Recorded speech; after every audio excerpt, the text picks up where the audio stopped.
Hey guys, welcome back to Bombchu. I'm Austin, and today I'll be covering the Humble Monthly Bundle from September 2016. We have a lot to cover, so let's dive right in.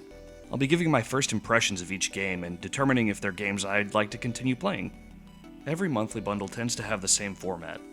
8 games, 7 for Steam, one of those being a Humble Monthly debut, meaning it launched the same day as the bundle, and then a Humble Monthly exclusive game, which is usually a small experimental title that is a step between something that might come out of a game jam and final product.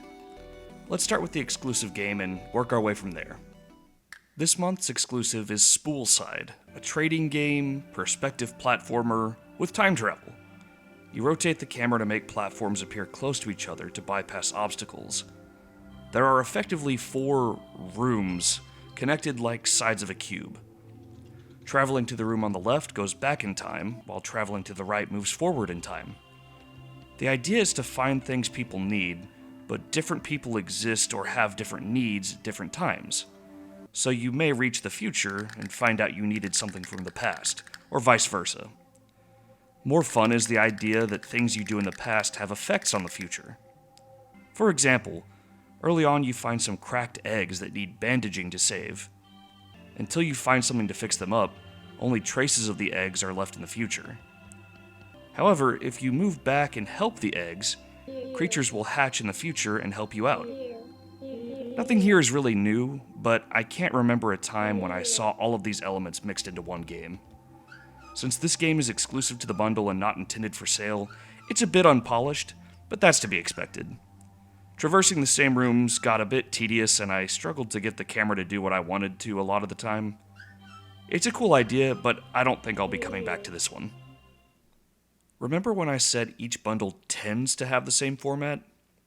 Well, usually this is where the debut game would go, but Humble made a bit of an odd decision here. They packaged a short demo for a game that's coming out in a couple of weeks. The Uncertain is a modern episodic point-and-click adventure game in the same vein as Telltale's current offerings. However, the inclusion of a demo rather than the full game, or even the first full episode, left people uncertain as to whether or not they would get a Steam code once the game launched. It has been confirmed by the developer that the Humble Monthly subscribers are only getting the demo. So despite the bundle being described as having 8 games, this one had 7 and a demo.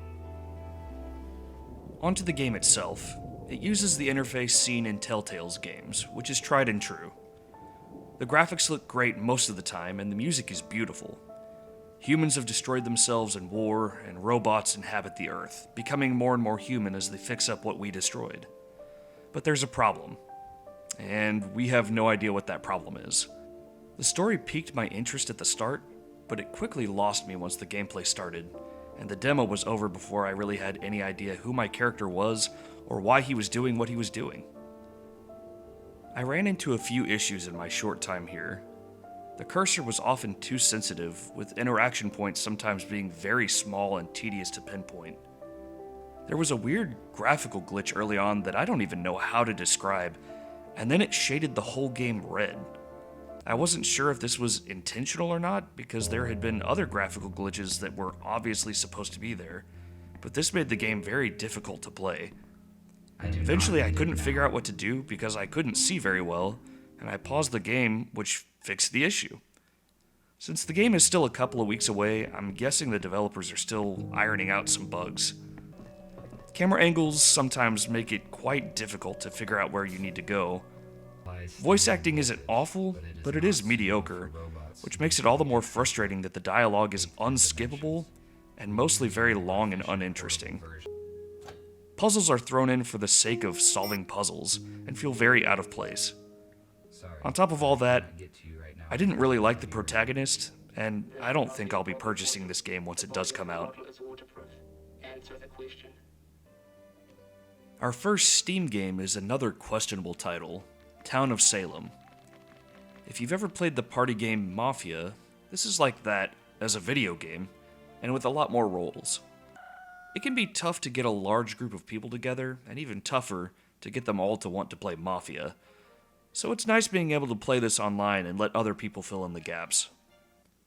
During my play session, I was assigned the role of the medium, who was able to speak to dead players at night and try to get information.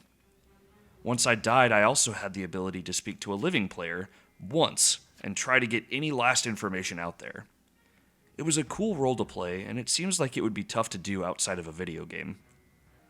Another fun feature was that players could have a will that could be displayed to everyone after that player died.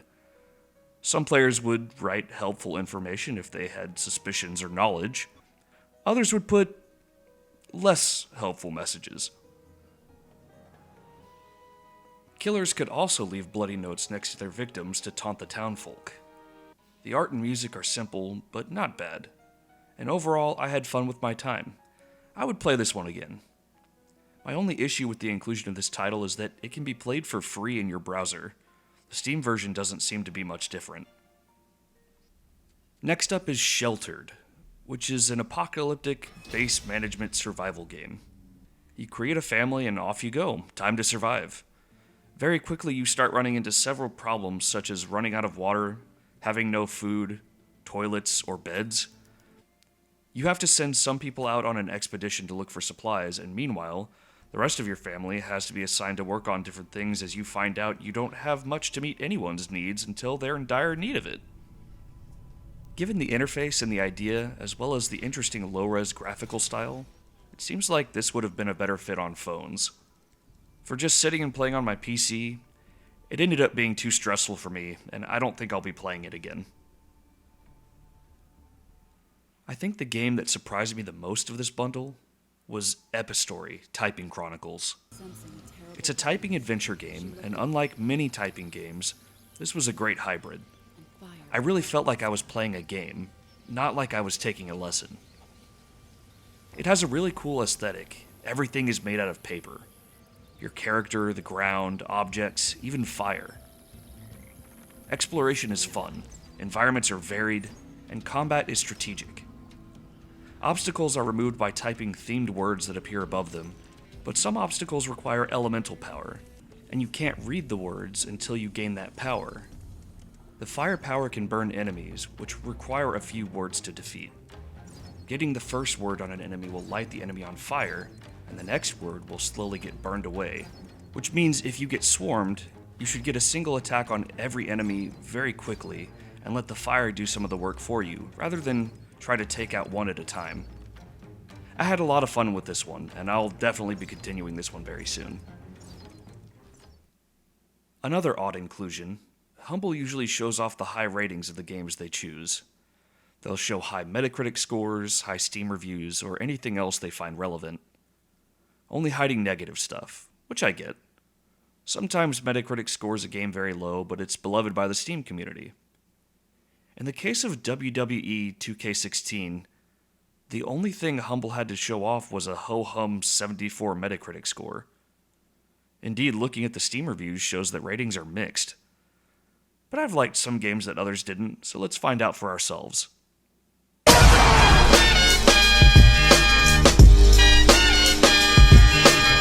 Your time is up, my time is now. The first thing I noticed was that there are so many choices of wrestlers to pick from, both old and new. I haven't been into wrestling since before it was changed from WWF, and it was cool to see some familiar faces in there, even if they did leave out Rikishi. It's very flashy, just like the show. The likeness of each wrestler is captured very well, and their signature moves are fun to do. I played as Kane against The Undertaker, and there were chokeslams aplenty. By the way, when did Kane stop wearing a mask, and when did Undertaker stop riding in on a motorcycle?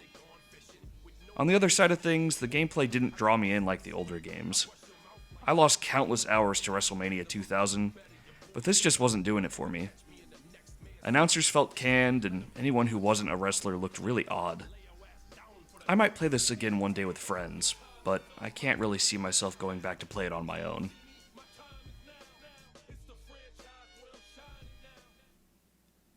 One I had been considering getting for a long time that I can now finally say I own is the Banner Saga. I don't usually play tactical RPGs, but I dabble a bit with games like Disgaea, Fire Emblem, or other ones that stand out. This one definitely stands out. The art animation and sound are beautifully done, and I could get sucked in by that alone, not even playing the game.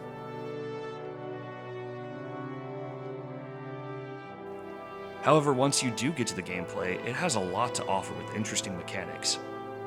Each character has willpower points that can be used to move a little further or hit a little harder than you normally can.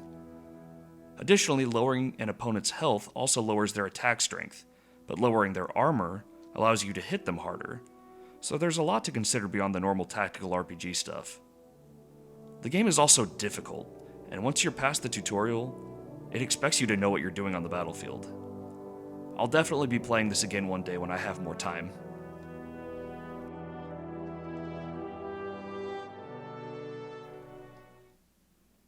This leads us to our final game, Soma.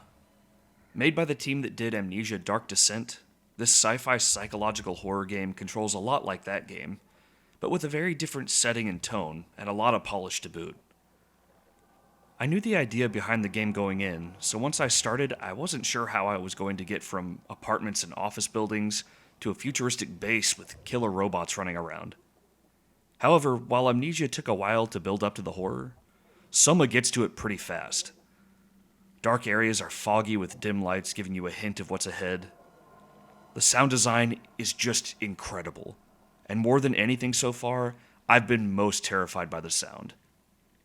Just like Amnesia, movement and object manipulation feels a bit sluggish, but I feel like that may be by design to add to the tension when you're being chased. The story is really grabbing me already, and I've just barely scratched the surface. I'll definitely be playing further. So overall, how was the bundle? Removing a game and adding a demo wasn't a great idea, especially since the demo was short and not great. WWE was also an odd choice both in theme and in ratings, but it did add a lot of dollar value. The rest of the games I really enjoyed and am happy to have, and they would have cost a lot more to get outside of this bundle. Speaking of which, how much bang for your buck is in here? Spoolside and the Uncertain demo aren't sold anywhere, so we'll leave them out of the pricing. Town of Salem is $5, but can be played free in a browser. Sheltered goes for $15, but it's gone on sale as low as $7.50. Epistory also goes for $15, but it's gone on sale as low as $9. WWE is the most expensive game here, costing $50 at the moment, but its lowest sale was $12.50. Banner Saga is $20, it's been down to $5, and Soma is $30, but it went down to $15 during this last summer sale. So paying full price, these games would go for $135, or if you got them all at their lowest sale price, or free in the case of Town of Salem, then you would pay $49. Considering these monthly bundles are $12, that's some pretty great value. And if you tend to get a lot of games in bundles, these are all titles I haven't seen in bundles before. Despite some of the controversial picks this month, I'll say this was a pretty good bundle. We'll see what's in there next month. Thanks for watching, and we'll catch you next time.